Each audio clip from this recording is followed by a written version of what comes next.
ಆನೇಕಲ್ ಬಳಿ ಇವತ್ತು ಬೆಂಕಿ ಅವಘಡ ಸಂಭವಿಸಿದೆ. ಬೆಳಗಿನ ಜಾವದಲ್ಲಿ ಜಿಗಣಿ ಕೈಗಾರಿಕಾ ಪ್ರದೇಶದ ಜುಪಿಟರ್ ಟೆಕ್ನಾಲಜೀಸ್ ಕಾರ್ಖಾನೆಯಲ್ಲಿ ಅವಘಡ ಸಂಭವಿಸಿರೋದು. ಬೆಂಗಳೂರು ಹೊರವಲಯ ಆನೇಕಲ್ ತಾಲೂಕಿನ ಜಿಗಣಿಯಲ್ಲಿ ಆಗಿರುವಂತಹ ಅನಾಹುತ ಇದು. ಇವತ್ತು ಮುಂಜಾನೆ ಒಂದು 4 ಗಂಟೆ ಸುಮಾರಿಗೆ ಬೆಂಕಿ ಕಾಣಿಸಿಕೊಂಡಿದೆ. 3 ಅಂತಸ್ತಿನ ಇಡೀ ಕಾರ್ಖಾನೆ ಬೆಂಕಿಗೆ ಆಹುತಿಯಾಗಿರೋದು.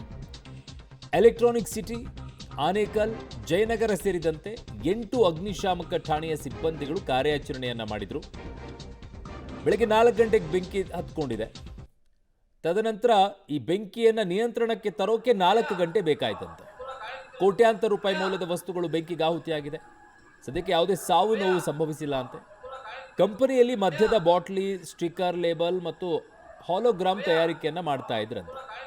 ಈ ಮದ್ಯದ ಬಾಟ್ಲಿಗಳಿಗೆಲ್ಲ ಸ್ಟಿಕ್ಕರ್, ಲೇಬಲ್ಗಳಿರ್ತಾವಲ್ವಾ, ಅವುಗಳನ್ನು ಹಾಲೋಗ್ರಾಮ್ ತಯಾರಿಕೆಗೆ ಬೇಕಾಗಿರುವಂಥದ್ದನ್ನೆಲ್ಲ ರೆಡಿ ಮಾಡ್ತಾ ಇದ್ರಂತೆ.